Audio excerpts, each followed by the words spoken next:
What is going on, everybody? It's your boy Marcus Washington, and you're on the mark where we talk everything Falcons football, man. So, how are you guys doing on this Thursday night? Hope y'all are doing a-okay. We're gonna hop on here real quick. I see that the Falcons have put up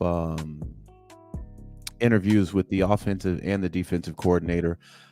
They did a press conference together also, which was like 54 minutes. I'm like, I'll probably deep dive into that probably sometime this weekend. But I do want to hear what Jimmy Lake and Zach Robinson have to say. Honestly, this will be my first time actually seeing their personalities. So I'm wishing these guys the best, man, because again, they're relative unknowns when we're talking about offensive and defensive coordinators. You know, this is technically these guys' first turn at bat. So y'all know how we do. I'm gonna give both the guys a legit shot. And one of the reasons why I've kind of softened over the last 24 hours on these guys is because of what I see going on with Steve Wilks. And listen, I'm gonna have to dive into the 49ers fan base for a second, fam. I hate to do this, but the arrogance of y'all. Everybody outside y'all fan base knows y'all scapegoated that guy. And I'm seeing well, let me do this. There are a lot of fans that say he got scapegoated that are Niners fans. But you have some Niners fans talking about this has been a problem all year. And I'm like, when did this become a problem? When y'all were the number 1 seed in NFC? Top 10 defense? Well, you know, we were first last year. What that gets you? And also, Steve Wilks was not the defensive coordinator the last time y'all went to the Super Bowl and choked. That defense gave up 19 points in regulation, gave y'all 2 turnovers, a fumble, which was immediate points because Kansas City was on the 13-yard line. That was an automatic 3. They gave you a fumble with Pacheco, and then they turned over Patrick Mahomes at the beginning of the 3rd quarter. Y'all walked away with 0 points. So for me to watch these guys throw Steve Wilks under the bus and act like Shanahan didn't absolutely what, man, that's insulting to football intelligence.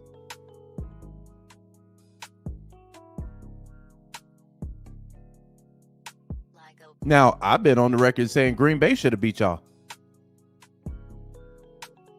That was on y'all defense and y'all offense.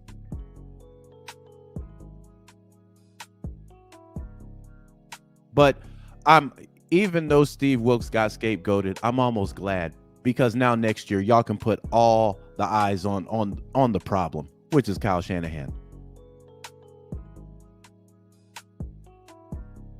Steve Wilks didn't cause that muff punt. But anyway, that's neither here nor there. So after really going back and forth, I kind of softened my position on certain guys that are there for a year. Unless you do absolutely awful. You ranked 31st in defense. Yeah, yeah. That might not fit. Y'all had a top 10 defense, fam. So if Jimmy Lake gives us a top 10 defense, I'm not coming after no heads. Especially when your strength is on offense. And I'm an offensive-minded guy. That's why I'm still smoking on that Shanahan pack. But again, could be a personality issue. I don't know. But to sit here and talk about this was a problem all year when y'all were number one in the NFC and y'all had a top 10 ranked defense is wild to me. But anyway, y'all won't be hearing that with me and our defensive coordinator this year.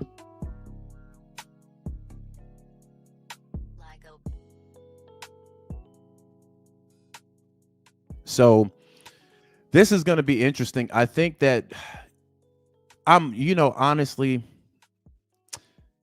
I think both of these guys are in a good position. I think Jimmy Lake is a good position because we kept Jerry Gray and we do have a head coach who does have defensive experience, defensive coordinator experience. So what we're going to do is we're going to get to his interview first.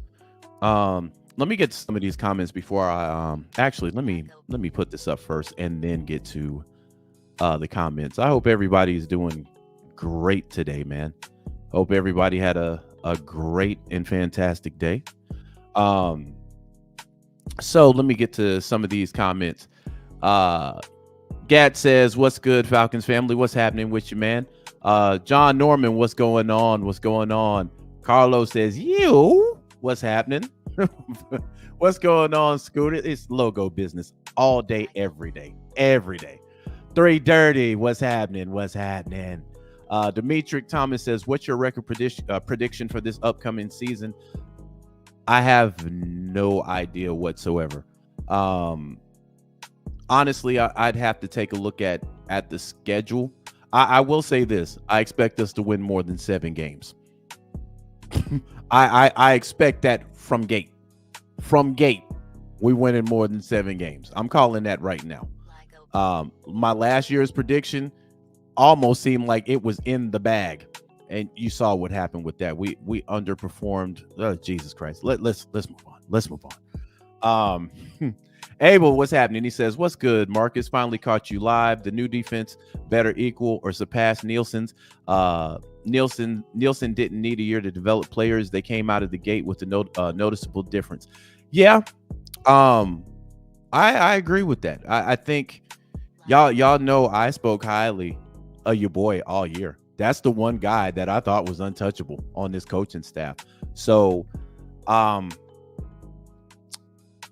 I think we ended the year. Well, we ended the year 18th or something like that.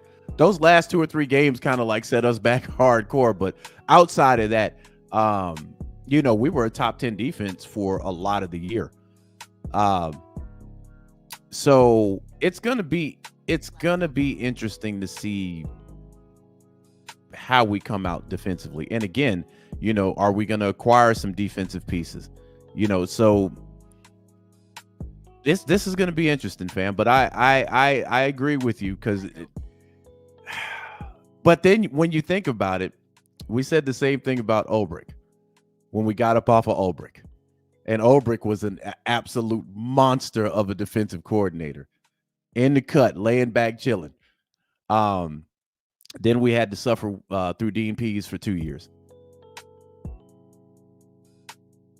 So we'll see, man. I give everybody the benefit of the doubt until they come out and show me they trash. Gavin says, "I wish we could have hired Wilkes as DC."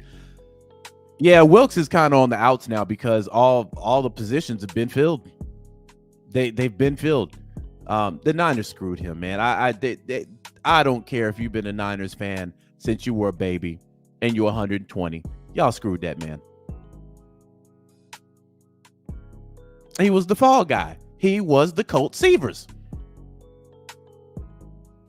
But y'all ain't looking at the guy who done wet the bed 3 times in the Super Bowl. And he keeps doing the same thing. But I digress. Raymond says, "What's up, Marcus? It sounds like some kind of heated words got thrown around after the game." I'm pretty sure they did. But again, when you're holding a team to 19 points, they only had 1 touchdown in regulation. And that came off the muffed punt. Last time I checked, Steve Wilkes isn't the special teams coordinator. You put them in a bad position to begin with. That was the only touchdown in regulation they got. And then if we talking OT, that Steve Wilkes didn't say we would take the ball first. Now we're hearing what they were saying on Kansas City sideline. They basically called San Francisco stupid for taking that ball. And then you had some players on the San Francisco sideline that admitted that they didn't know what the overtime rules are. Is that Steve Wilkes' fault?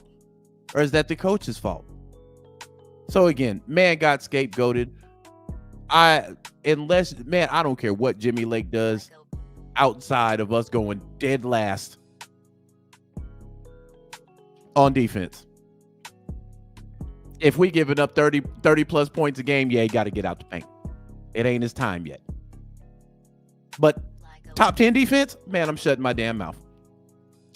Todd says, fam, this whole run team is a train wreck. Both coordinators never called a play in the NFL.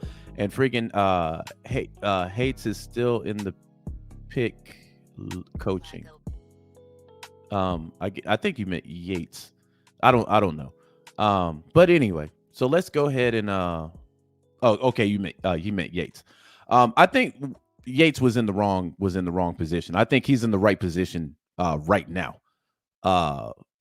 So I'm not really concerned with Yates still being on the payroll. Wallace, what's going on, man? What's going on, fam? He says, and we kept senior defensive assistant Dave Huxtable too. He's going to be in good shape, man. I just have a feeling he's going to be in good shape. Eldrick says, standing on logo business or Lego business. That Lego or logo, fam. Gat says TJ Yates is the quarterback coach now, not the wide receiver coach. Yeah, I agree. Seth says, yo, Mark, I'm liking this coaching staff. Well, we're about to see again. I haven't watched the 54-minute press conference, and I haven't watched these interviews either. So I'm going into all this with blind eyes. I have no idea what these guys are going to say. So Country says, what's the news on a QB? I have no idea. I've heard, it's weird because there's been Justin Fields talk and then there's been Kirk Cousins talk amongst the rumor mill. So I don't know. I honestly don't know, fam. Dex says, hey, yo, Mark, big up and much success, fam. I appreciate that 100%. Eldrick came back, said logo. Okay, I got what you meant the first time, but it's all good. Alberto says, Mark, what's good? Did they ever promote our coordinators like this before? Good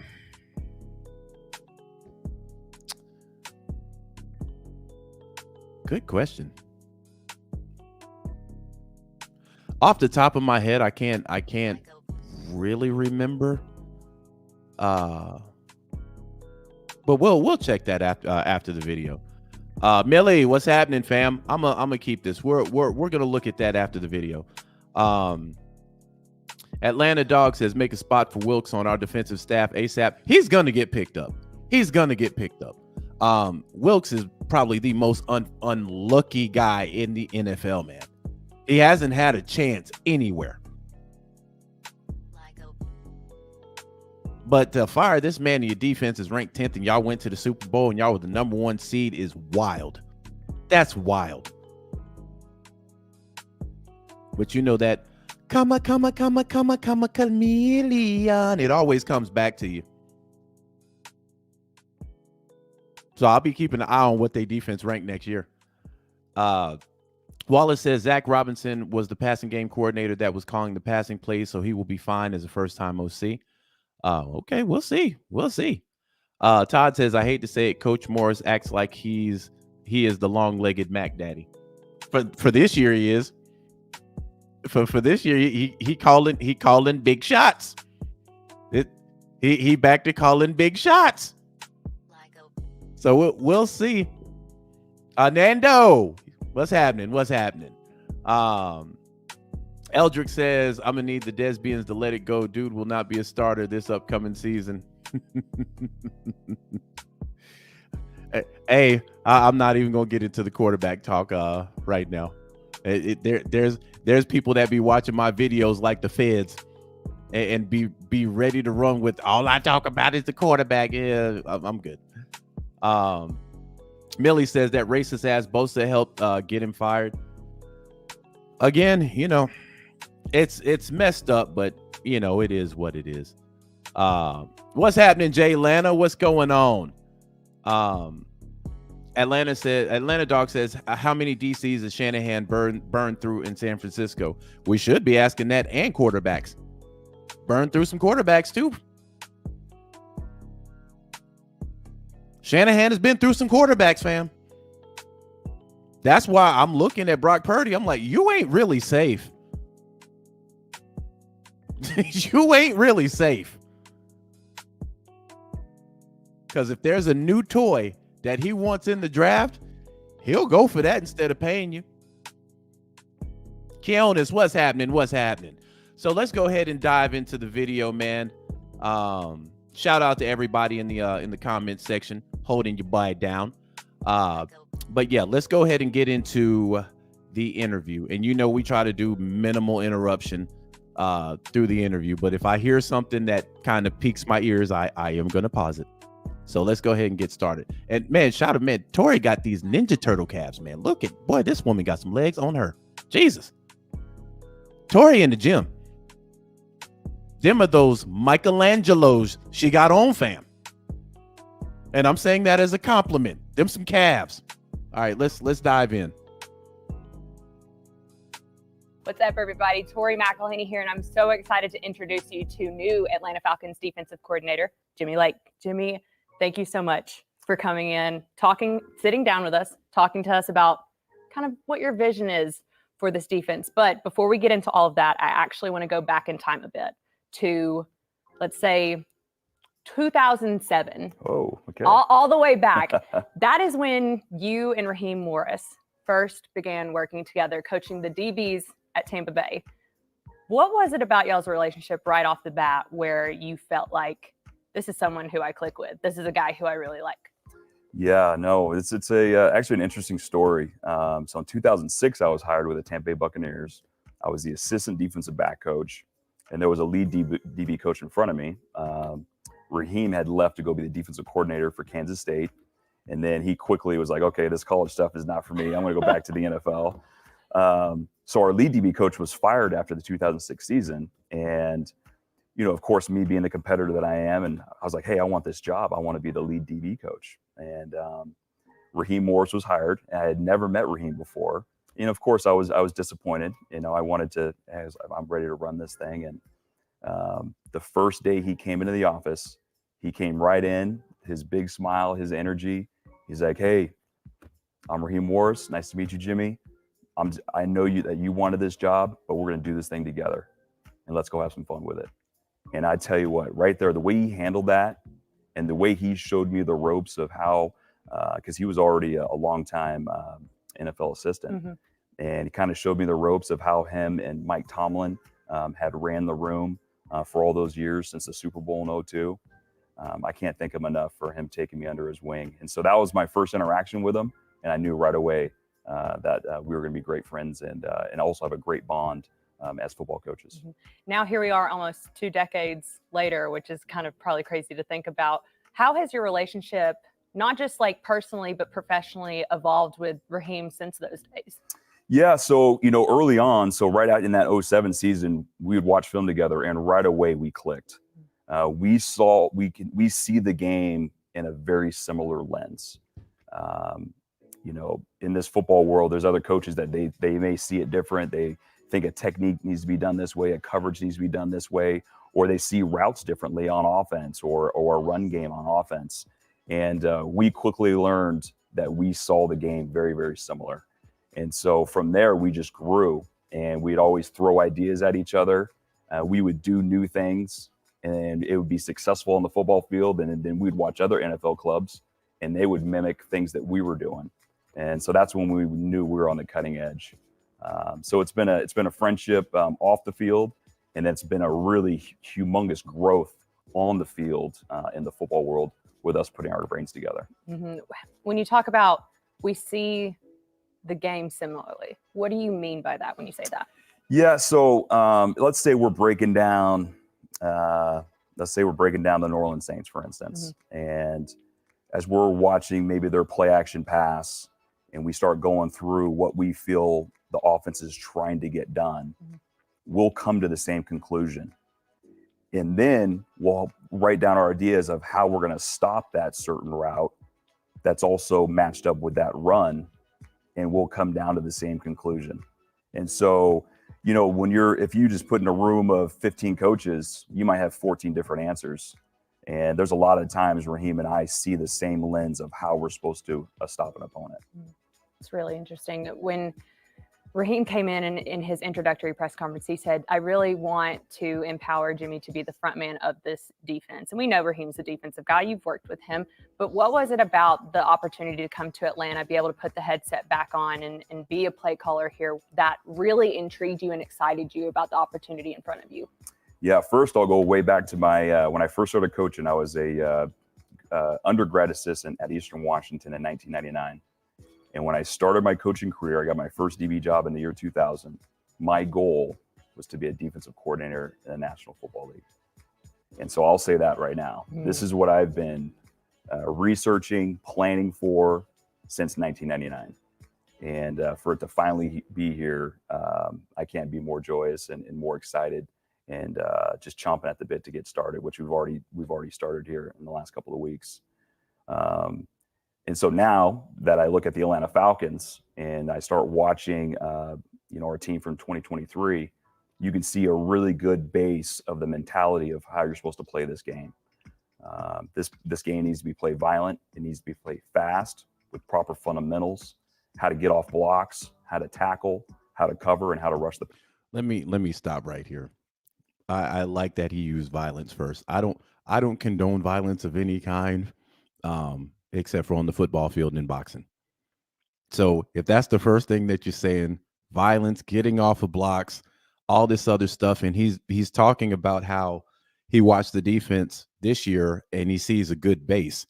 We got a good base. We got good defensive players, fam. So for somebody to come in here and just absolutely wet the bed, man, I don't really think that's possible. I think he's in a good space right now to be the defensive coordinator, because he's got guys behind him that won't allow him to fail, and he's got talent on the defensive side of the ball. So I'm liking what I hear so far. Passer. And you could see the defense last year, there was a lot of positives. One of the reasons why we kept our defensive back coach, Jerry Gray, our senior assistant, Dave Huxtable. They were huge contributors to the defense last year. And now, we're currently in the lab working on some things and some tweaks, and then bring in, our identity of things that we've experienced in our past that'll help us take it to the next level. Yeah, let's get into this unit a little bit. This is a unit that from 2022 to 2023 took one of the biggest statistical upticks of any defensive unit in the league from one year to the next, whether it be run stopping, sacks, total defense, you name it. What was it about this defense that you saw in 2023, and how do you, as a defensive coordinator coming in, not only sustain the successful parts of what this defense was in 23 into 24, but build upon that? Yeah. And again, if you just look at it, from a aerial view, just watching it without watching individual players, you see that this outfit played hard. They played physical. And, it's funny. You have to have the players, number one. But if you don't have players that have mentality that want to run to the football and tackle and get off blocks and play with that edge, you're never gonna play great defensively. And that's initially what I saw. Right when I turned on the film, I was hired. I start watching. We didn't have a lot of crossover with Atlanta this year when we were coaching for the LA Rams, so we didn't really run into watching Atlanta's defense. And so when we started watching it, I was like, wow, these guys are playing hard. They're playing the way this game's supposed to be played, and you can work with something like that. And then you throw in there some playmakers like Jesse Bates III. Now you're cooking with gas. And so I am so excited to work with these guys. Of course, we're going to add some pieces, and then the pieces that are already in place, we're going to try to get the best out of their games and put them in position to make plays. it always starts with the players, and then we can add a little scheme, a little edge, and that'll take us over the top. Mm-hmm. When it comes to the individual pieces of this group, you brought up Jesse Bates III. We can talk about AJ Terrell, but I'm really curious. Raheem Morris has coached Grady Jarrett before. This is somebody who's coming into year 10. What has Raheem told you about Grady Jarrett and the opportunity to get to coach him? Well, first, he said you're going to love the human being. That's all he said. The tape speaks for itself. You see the tenacity that he plays with. You see the knockoff that he gets on run blocks. You see the pass rush that he gives to the interior rush. I'm excited to work with him. And, you know, the proof is in the pudding of what he's done in this last decade of football, like you just mentioned. And we're really just excited to put some other things around him to make him shine even brighter. Mm-hmm. You talk about the edge that you want this defense to play with. What are some other qualities that you're really looking to enhance over the course of OTAs? We get into mini camp, then training camp before you get into this season. Yeah, you know, it's going to probably sound a little boring, but it's really comes back to fundamentals. Mm-hmm. Playing defensive football is it gets down to the bare minimum of fundamentals that these guys learned when they played back in grade school. And so, you know, we're gonna talk about angles to the football, and these guys will love it because I see how they play, and they're going to want to hear this. And when we take proper angles of the football, if you're an inside-out pursuit or outside-in pursuit, or you're supposed to be over the top or underneath, and you can trust your brother that he's going to be where he's supposed to be, and in return, you can trust your brother where he's supposed to be, now we can play fast. And we want our defense to play fast, free, and physical. We got to make sure our calls are nice and concise so these guys can digest it and they can just let their talents go shine. And as long as we're adding those pieces of players that are physical and want to get off blocks and want to rally to the football 100% of the time, we'll be taking that next step. Mm-hmm. Tell me a little bit before we wrap up, just about how you and Raheem, because he is a defensive guy, he's been calling the defensive plays for the last 3 seasons. How will you two work together? What will that dynamic look like? And kind of how do you take what you've learned from working together in the past to where you are now? Yeah, you know, it's always been a collaborative effort between both of us.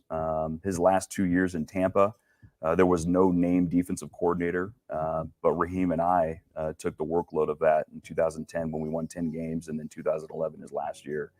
And it's always been a collaborative effort. You know, now moving forward 13 or whatever it is now, 13, 14 years later, I know Raheem wants to take, you know, more responsibility of the totality of all 3 phases and the whole team. Mm-hmm. And that's where he's given me the keys to be the defensive coordinator and you know, call the plays and come up with a game plan to stop opponents. But I know Raheem's always going to be around and going, hey, what about this? What about this? And I love ideas. Yeah.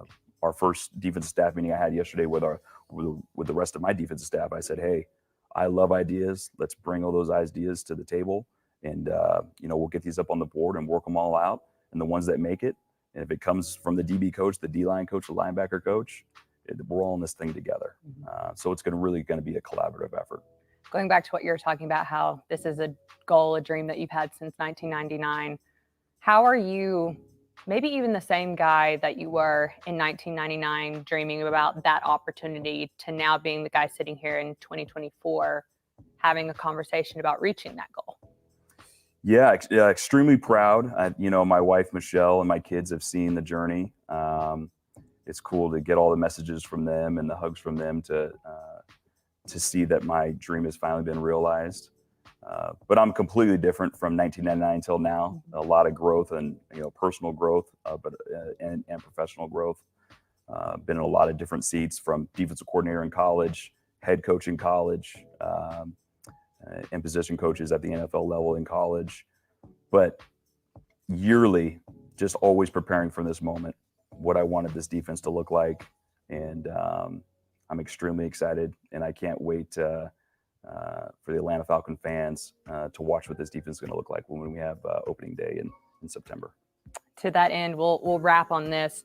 What can Falcons fans expect from this defensive unit in 2024? I know y'all got a lot of work that y'all still want to do, bring in some different guys with this sure. unit, but as we're sitting here right now, what's kind of that expectation? Yeah, what I would want them to see and what I'd expect them to see, but we want I'm on to talk about. I want this to actually happen. But what we're going to preach is these guys are going to play fast, and so we obviously have to play our players that already have that speed and that knack to get to the ball, but also add some speed to the defense at all three levels, from the D line to linebackers, defense backs.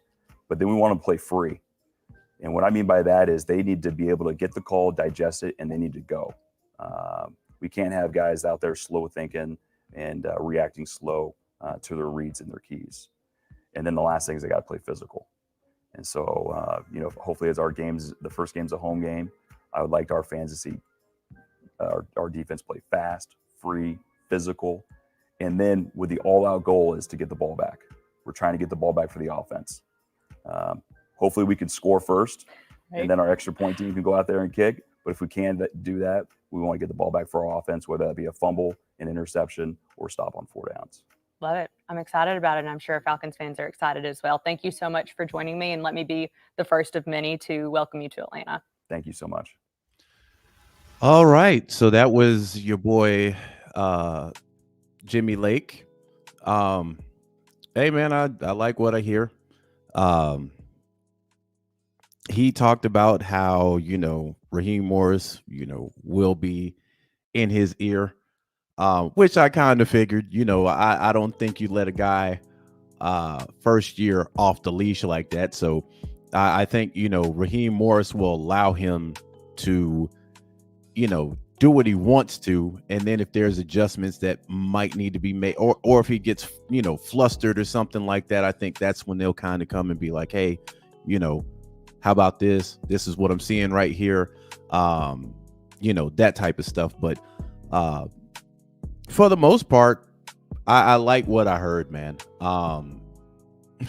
Now, I do like the fact that, he talked about Raheem Morris. I mean, he's been chasing this since 99. That's 25 years. This 25 years, bro. So you get to this point, you better not wet the bed.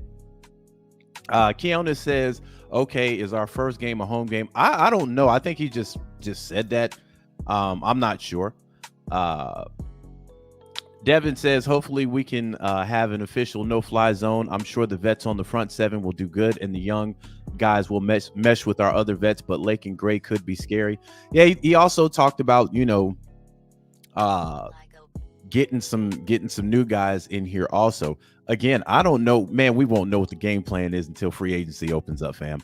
I have a feeling Atlanta's gonna make some moves in free agency. I have a feeling this ain't gonna be a free agency where we just sit back and stand pat and just allow stuff to happen. I think Atlanta is going to be one of the first teams to start making moves. And I'm here for it. So, and then seeing the fact that both Jimmy Lake and Raheem Morris are around the same age. I think they're both 47, if I'm not mistaken. I know Zach Robinson is 37. So that's kind of been a trend with offensive coordinators, it seems. These days they're younger. And I mean, I guess that works twofold, because you look at a lot of offensive players, they're relatively young, especially at your skill positions. You really don't have a lot of old dogs running around here like Antonio Gates and Tony Gonzalez, guys that have been in the league 15, 16 years. You look at us on the offensive side of the ball, I think as far as the skill positions, Cordell Patterson might be the oldest. But these guys are relatively young. Drake, Kyle, Bijan, Tyler, they're all young. So I think one of the reasons why teams aren't taking stabs at Bill Belichick is for that same reason. Bill Belichick is an older, he's been coaching longer than some of these guys have been alive. Ain't a lot of NFL players right now 40 years old playing. So you're seeing guys relate more towards the younger coordinators and stuff like that. Not saying, old coaches are extinct, because Andy Reid is no spring chicken, and his team will run through a wall for him. But what I'm starting to see is, on the offensive side of things, they are going more young. So again, I like what I heard from Jimmy Lake. He sounds like Terry Fontenot. So, but it's good to see that. So now what we will do is we will move on to my side of the ball. Yes.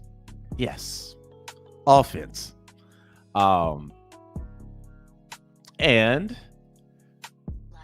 again, this is Tori interviewing with the Leonardo Cavs.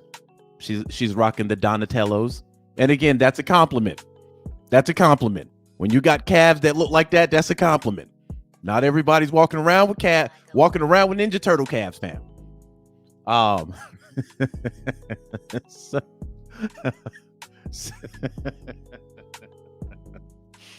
Oh God. All right, so let's go ahead and get into this interview. All right, let's go. What's up, everybody? Tori McElhinney here, and I'm so excited to finally introduce you to Atlanta Falcons offensive coordinator, Zach Robinson. Zach, thank you so much for joining us. Now, I want to start. You have actually had what I will call a whirlwind of the last few weeks. I think for those that don't know, you and your wife welcomed a little baby boy on the same day, within the same hour of you saying yes to this job. When you finally got a quiet moment during that day, at the end of that day, what was kind of running through your mind? Yeah, we were just, obviously it was a whirlwind day, from the start of when, my wife went into labor, and then like you're saying, just everything happened so fast. And, we were able to just kind of like have a moment with my wife and I, and we brought my little daughter, who's a two-year-old girl. We brought her to the hospital, and like that was when it all kind of sunk in, that we were like, oh man, this is just a day that we'll remember for a long time. And but yeah, it was just, there was so much going on that we didn't even really have time to like really think about it. But seeing my daughter, hold our baby boy Cooper was pretty cool. And that's when it all kind of hit, that we were, taking this next step with them, and then obviously here with Atlanta. So it was a wild day, and something we'll always, remember. Mm-hmm. Your name was linked to a lot of different teams over the course of this coaching search. What was it about Raheem Morris coming to Atlanta that made you want to be here with him, and him as a leader and a coach? So I've been with Ra for the last 3 years, and our offices were right across from each other. So we were popping in and out, talking about defensive schemes, offensive schemes, quarterback play. And so just seeing Raheem and the igniter that he is every single room that he walks into, the football acumen that he has on both sides of the football, offense and defense. He has experience, obviously on both sides. So it was a, no-brainer when Ra got the chance to be here. And then obviously knowing that it was in such a great place like the Atlanta Falcons, that was all exciting things. And I'm just excited to work with Ra, excited to just continue to learn from him and just see, from a leadership standpoint, things that I can learn from him. And I know he's pouring into his coaches, his players, and you guys have been around him. I mean, he's the best. And so it's, I'm just excited that the opportunity was with Ra and with this organization. And we're all just eager. We're in that building. We got a bunch of new guys in there getting to know each other. But certainly the ability, to work with Ra is really exciting. Mm-hmm. When it comes to, this is your first offensive coordinator position in your career, what excites you about putting that headset on and getting into the nitty-gritty of calling plays, and kind of what are you just looking forward to in that regard? Yeah, I think first and foremost is working with this staff. We're going to have a couple months here where we're going to be able to bunker down and really, put this thing together. And then it's always going to be about the players. You're excited to get to work with these guys. And you look at the guys that we have, starting with the guys up front, you go from across the board with Jake and Matthew Bergeron and Drew Dahlman and Lindstrom and Caleb McGarry, and then the Kyle Pitts and Drake London and Bijan and Tyler Algier. Like these guys, it's always going to be about these guys. And so We got 2 months that we have to wait until these guys can get here, which is going to be, tough. We're all chomping at the bit, and there'll be great urgency when those guys get here, and everybody's going to be excited. And so that's the stuff that I'm looking forward to. It's, there's a lot going on. You got to check the box a day at a time and just keep it moving. But certainly everything's building towards getting those guys here, being around them, figuring out what we got, and making the best plan of attack to go win a bunch of football games next season. Glad you brought up the players, because that was exactly where I was going to go. I mean, this is a unit that is heavily invested in the offensive line, heavily invested draft capital in terms of offensive weapons. You named them: Kyle Pitts, Drake London, Bijan Robinson. When you first really started to get into the nitty-gritty of who this offense is at its core with these players, what excited you most about your opportunity to kind of get your hands on them a little bit and play around with different things that you want to do with them? Yeah, sure. I think it's always going to start up front, and just seeing how those guys work together, seeing the job that Ledford's done and Sean Flaherty. We're going to add Nick Jones into that room that's coming, from the Rams. And so seeing those guys, how they play the game and how they come off the football, and just how they play is something that excites you as any coach coming in, and especially when you feel great about those 5 guys up front, and then there's some great depth behind those guys as well. And then you start watching the skill guys, and you're seeing, Bijan Robinson, watched him, coming out, and watched him. Actually went to a game in Stillwater, Texas Oklahoma State game in 2022, and he's the best player on the field every time he takes the field. And I think he had 180 something total yards that day, and it felt like you could give him the ball. Let me pause right here. I'm gonna go out on a limb right now and say Bijan is probably gonna have a record-setting year this year. He's mentioned Bijan like 5 or 6 times already. Now, I'm not gonna lie. If I was an offensive coordinator, Bijan is about to have a monster year. Because to me, what Christian McCaffrey can do, I see Bijan being able to do. No lie. Younger than Christian McCaffrey, the boy can run the ball. Now this year, he's got to tighten up on the pass game.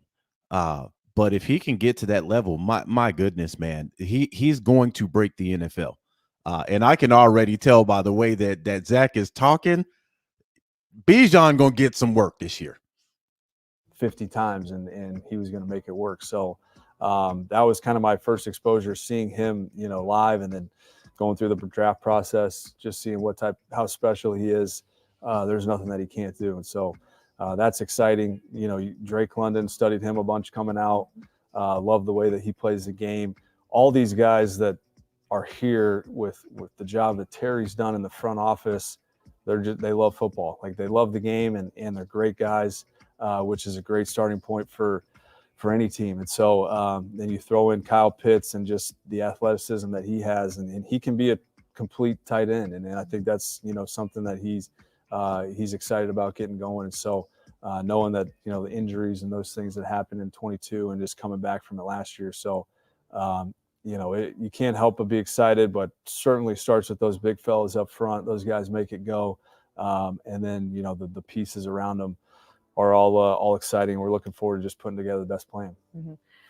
Now we have to talk about the quarterback. Knew this was coming. Obviously, You have to. This is a guy who touches the ball every single play. When you kind of were looking at the situation in Atlanta and thinking about QB1, and let's be honest, this is a organization that at this point in time can go a bunch of different directions in terms of what they want to do in terms of filling that role. For you, what intrigued you about the opportunity to kind of have this blank slate at the quarterback position? What excited you about that? Yeah, I think just like you said, it's a fresh start. We're all getting fresh sets of eyes on. Let me pause this right here. Ken has said something. He said something that's actually inaccurate. Bijan has a very large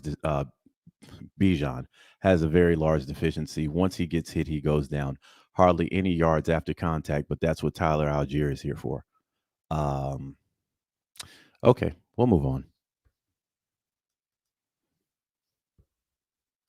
And first of all, Desmond and Taylor, the guys that were here, and then all options are available. And so that's exciting. We're just getting rolling with the process. There's conversations that we have in passing that, we'll certainly keep between all of us in there, but we're going to go through the process of everything. And so that's getting eyes on every single guy that we can, and guys that can come in here and distribute the ball to these playmakers is going to be fun to get going with all the guys. We got, obviously I mentioned Raheem and the way that he sees the quarterback position, and just collaborating with the front office guys. And then you look at our staff and the amount of guys that either played it or have coached it. Kinsey and Peasy, who's actually my coach in Cincinnati, learned a ton of football from him as a player. So we've got a great collection of guys that we're going to use, everybody in that process, and everybody's just excited to get rolling and kind of see the direction that we end up going. Mm-hmm.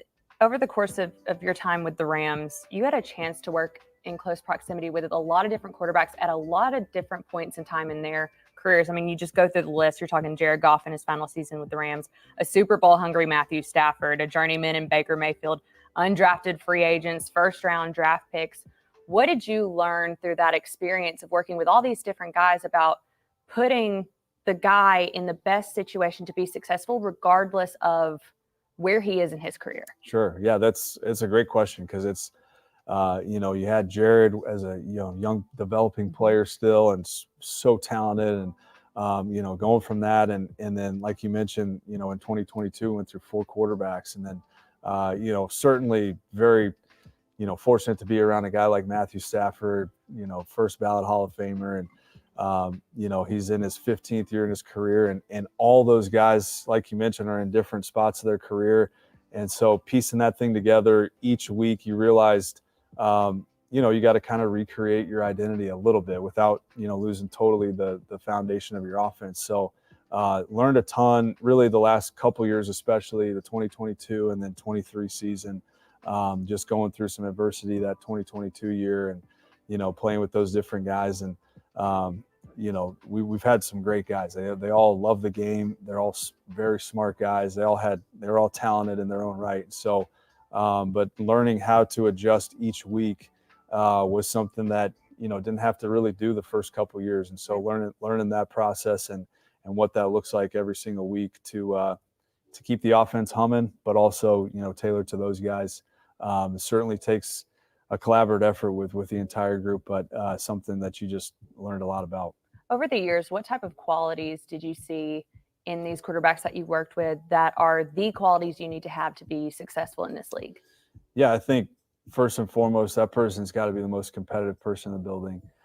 They got to have mental and physical toughness. Those are the non-negotiables of playing quarterback in the NFL.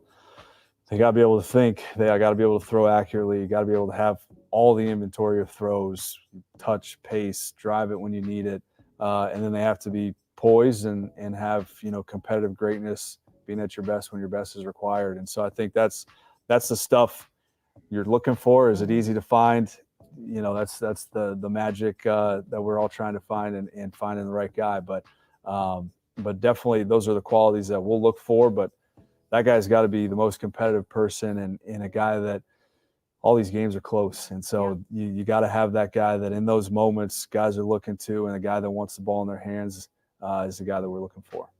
To wrap up everything, when you look at this offense and the totality of it, and knowing that there are going to be moving pieces and there are going to be changes made, but at its core, what is your vision for this offense? Yeah, I think that's something that we're building right now, and the collaboration of the group I'm excited about. We're just on day 2 here, and so the biggest thing is it's always going to be about these players. It's always going to be about how can we put them in a position to just go cut it loose and go play on game day.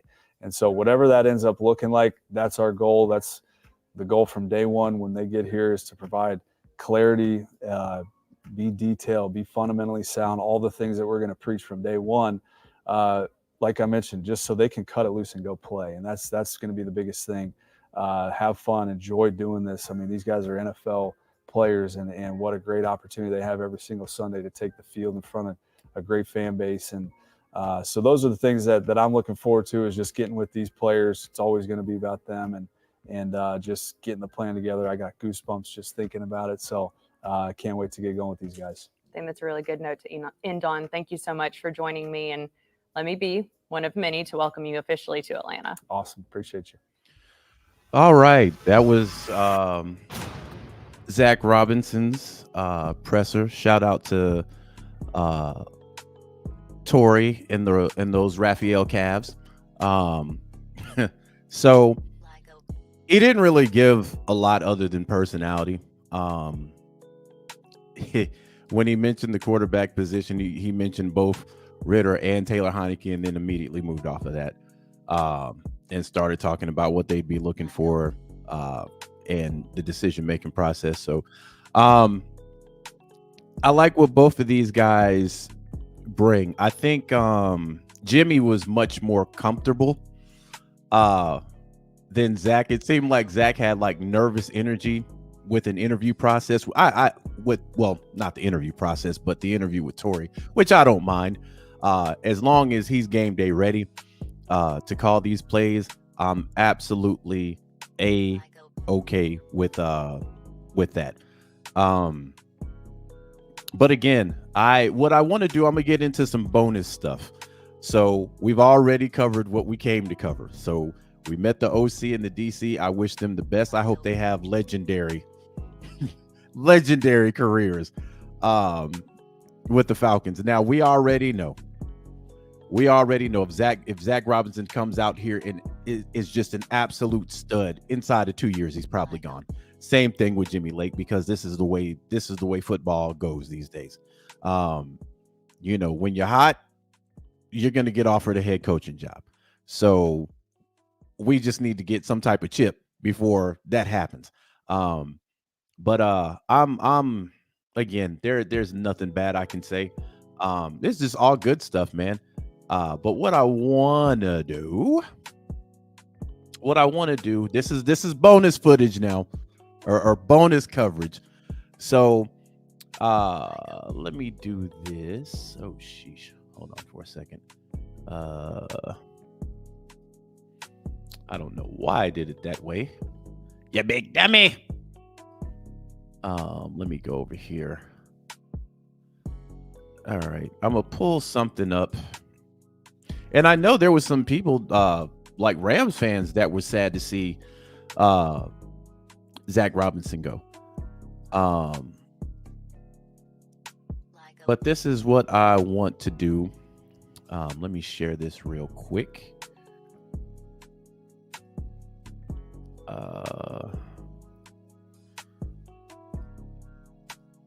So, all right, here we go.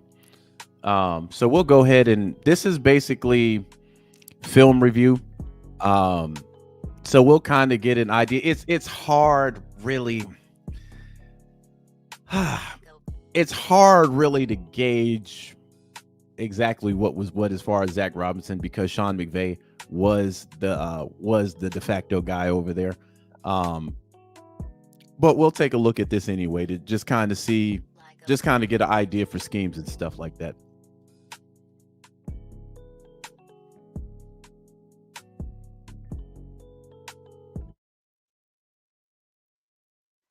Actually, hold on for a second, fam. Hold on for a second. Hold on. Let me come out of that. I don't know why that did that. Hold on. Here we go. All right, let's go. Let me rewind this real quick. All right, Falcons fans, there's a new head coach in town. Raheem Morris comes over from the LA Rams organization, and he ends up bringing with him Zach Robinson, who will be the new offensive coordinator in Atlanta. So we figured we'd go back and look at some of the things that the Rams did and how they were able to use their offense to get players open and score points. Now we're going to look at a red zone reel here. And what I wanted to tell you is every NFL team, probably college team as well, talks about red zone rules, some things that you have to live by in order to be successful in red zone. One of them, obviously, don't take any sacks. Number two, the back of the end zone is the least defended. But maybe one of the most important characteristics is quarterbacks need to throw the football face mask or higher to find those receivers in the end zone for the touchdown. We're going to show you a couple of really good examples of that in this reel. Now, first of all, we're going to see Cooper Kupp. He's going to be lined up right here. He's coming across the formation in motion. He's going to end up taking this nickel defender with him, which is going to open up the middle of the field. Now, Demarcus Robinson's going to be in the slot, and he's going to get inside of the defender that's across from him and find his way to the back of the end zone. But again, as Kupp comes over, you'll see he ends up taking the defender out of the middle of the field. Stafford knows where he's going to go with the football, looks the defense away, finds it. Damn, Receiver, hold on. I wanted to go back and the football, looks the defense hold on for a second. out of the middle of the field. Stafford knows where he's going to go with Now, God damn it. Hold on. I'm gonna go back for a second because I wanna break the this defender down. out of the middle. So they're screwed right here. The minute Cooper comes, he brings this guy right here. You already got this right here. So you got man coverage right there. So all this guy has to do is beat him. That's decent play design. Middle of the field. Stafford knows where he's going to go with the football, looks the defense away, finds it. Actually, no, hold on. There was a guy that led. Hold on. There was a guy that backed off the line. Knows where he's going to go with the football, looks the defense away. Still got him, finds though. it. Receiver, perfect throw, face masker higher for the touchdown.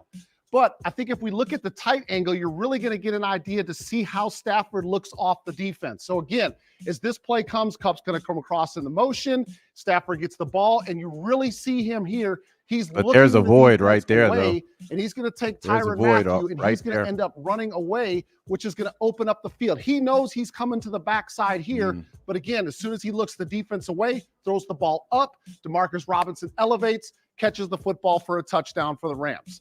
Now let's take another look at another one here. We got Tyler Higbee, a tight end. This is going to be against Arizona. Now Higbee's going to be lined up right here. There's actually going to be no motion. Yeah, on I'm gonna this get to play. those And he's probably gonna tomorrow, run Huckle. again, just a little inside post route. But what I want you to keep an eye on is this safety right here. He's going to end up looking at Puka Nacua, who's had such a great season. So all defenses are thinking maybe they're going to go in his direction for the touchdown. He's going to He got hesitate trips for down just at a the count, bottom. which is going to be just enough for Higbee to get into the end zone. Now, Stafford actually doesn't end up looking away the defense. He ends up staring the defense down, but he knows exactly where he has to go and look at the location of the football once again up top. Now, let's take a look at the tight angle. This is the one where I was telling you, you can see Stafford. He's actually looking right at where he's going to throw the football. But what he knows, again, this defender right here, he's got to make sure that he throws this football right off of the ear of his helmet, and he's got a touchdown. He sees it, and he ends up making the throw once again, face masker higher. Tyler Higbee scores the touchdown. So you might be thinking, okay, well, they can throw it, but you got to be able to run the ball in the red zone as well, right? Well, we're going to see Kyron Williams, who had such a great season as well for the Rams. He's going to end up taking this football, and he's going to end up cutting it back into this lane. But what's going to happen is you're going to see. Now, one of the main reasons why I think Bijan is going to have a monster season is because Kyron had a monster season. He got injured, and then came back after injury and just absolutely just was a stud immediately. And I don't think Kyron Williams is Bijan Robinson. Motion. It's going to be from Cooper Kupp, again, coming across the formation. And what that's going to do is it's going to take these two linebackers with them. And that's going to help open up that cutback lane. So the motion comes, linebackers flow. Ooh. Williams sees the cutback, and he ends up getting into the end zone. But let's take another look at how he was able to get into the end zone, because you need the blocks up front, right? Well, again, we see the motion coming across, but keep your eye on three players. Right tackle Rob Havenstein is going to get inside of this defensive tackle and cover up his color.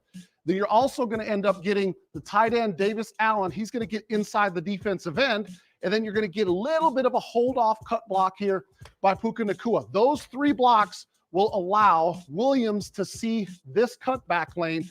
Watch the great jump, though, by the right tackle, Havenstein. Gets there, covers up the defensive tackle. God. Little bit of a seam there, but he finds a cutback lane to get in the end zone. So in order to win in the NFL, what do you got to do? You got to score points in the red zone. I think we saw a few examples right here of the Rams finding ways to put the ball in the end zone, especially throwing the football face mask or higher. Location, so important when you're throwing the ball in the red zone. So see, this is why this was difficult. Because again, you can't give Zach Robinson credit for what we just saw, right? But still, the way that I look at it is now that he has the keys to the car, you get somebody like Bijan, you start moving Kyle Pitts in motion, and God damn it, y'all gonna make me talk about the quarterback. But there is a lot. The quarterback has a lot to do with it. But you need a quarterback that can see vision and can see where the open spaces are on the field. Which I don't think ours did this year or even last year, if I'm being 100% honest. But I'm gonna go out on a limb.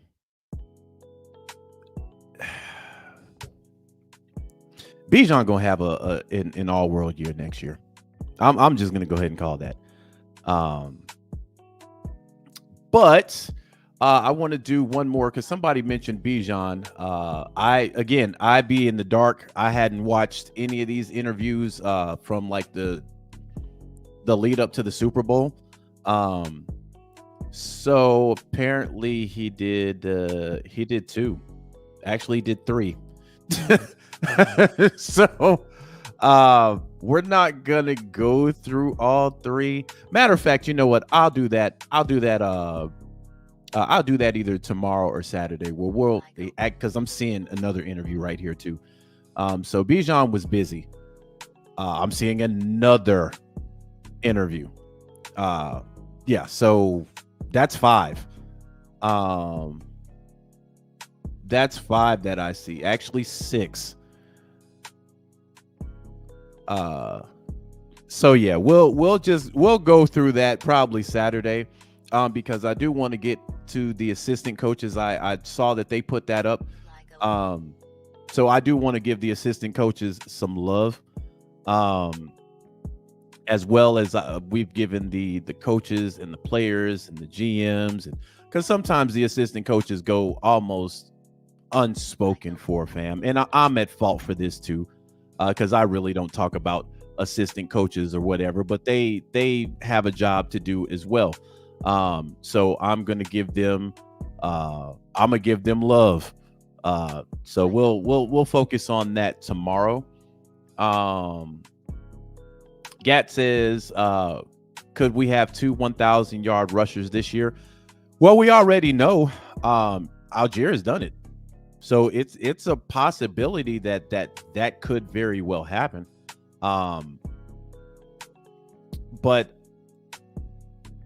I'm looking at Bijan really barring injury. Now, the benefit that we have is if Bijan gets injured, we have Tyler Algier. We have Tyler Algier. Let's see. Wallace says, Marcus, you can't help but go ahead and talk about the elephant in the room. I'm trying not to, because again, it's hard to talk about offense without talking about the most important piece on offense. But you know, this is the type of situation where I'm almost positive that the guy that we have now is not going to be our starter. I think a lot of us have conceded that. Or Taylor Heineke. So for me, I'm holding off until they have a game plan, whether that's in free agency or if they decide to bypass getting a quarterback in free agency and they want to get it in the draft, then that's kind of where we'll go balls to the wall about that.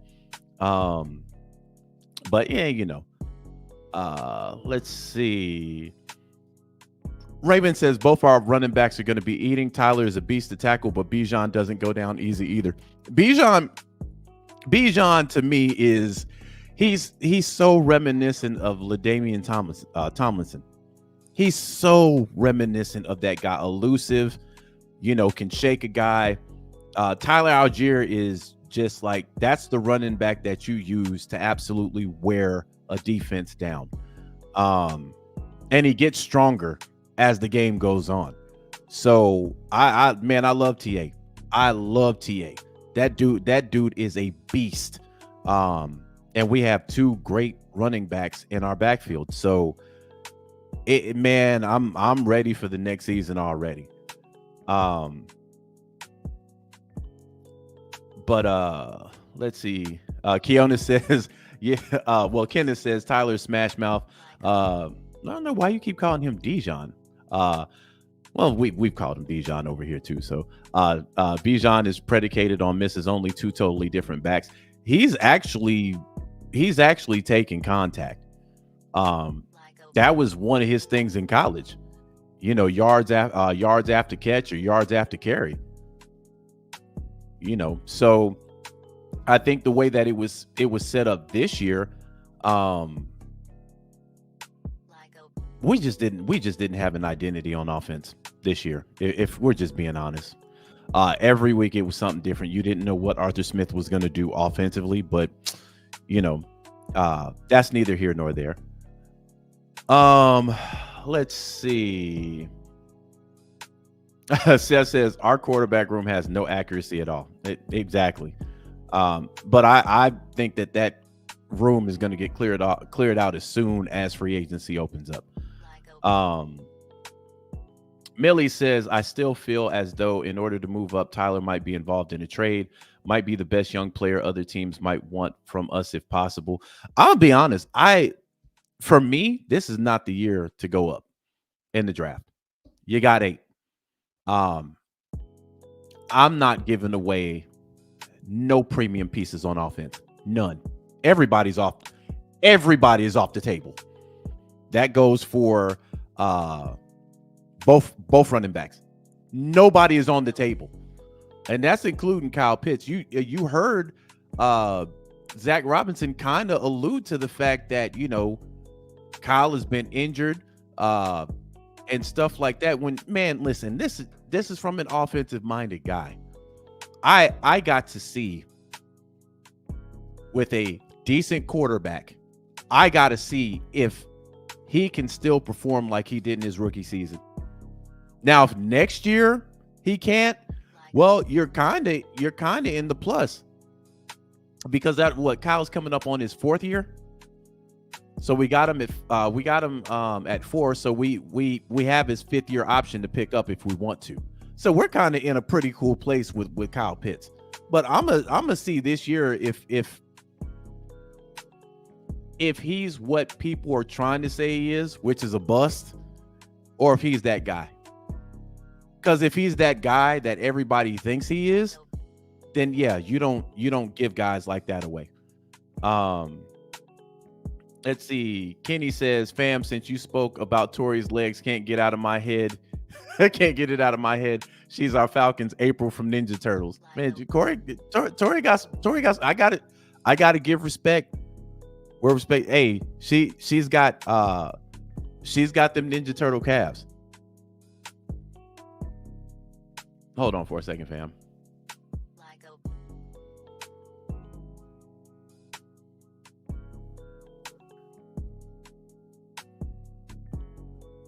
Okay, I'm back.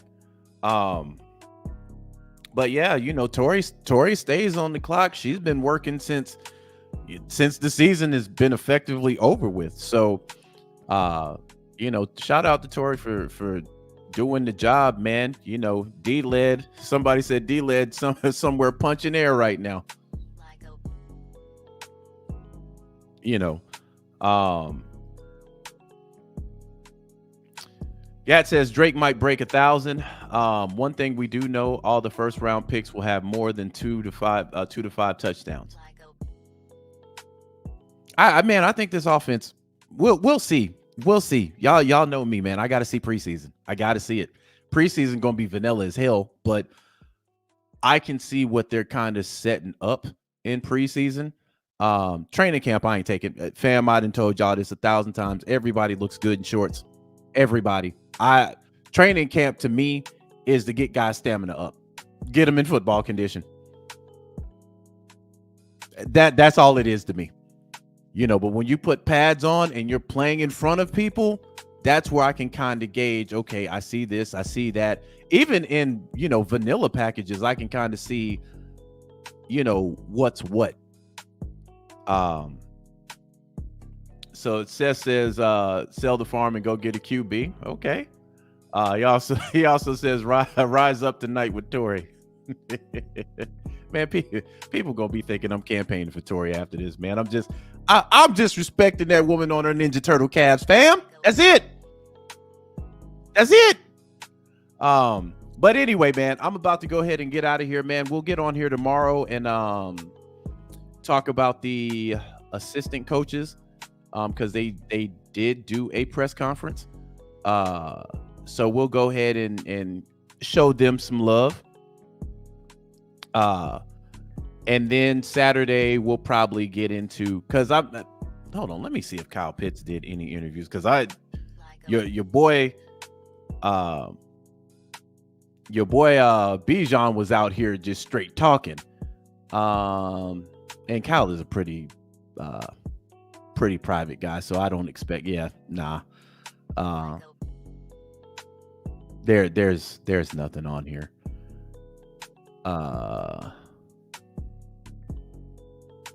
But yeah, there's nothing on here. But anyway, fam, this has been the show for tonight. Good show. Appreciate everybody in the comment section coming through as usual. Much respect for the people that catch this later on, man. Hey, I appreciate it. We will be on here tomorrow. We'll chop up good game then. But until then, you guys have a great night and a fantastic morning, and I will holla at you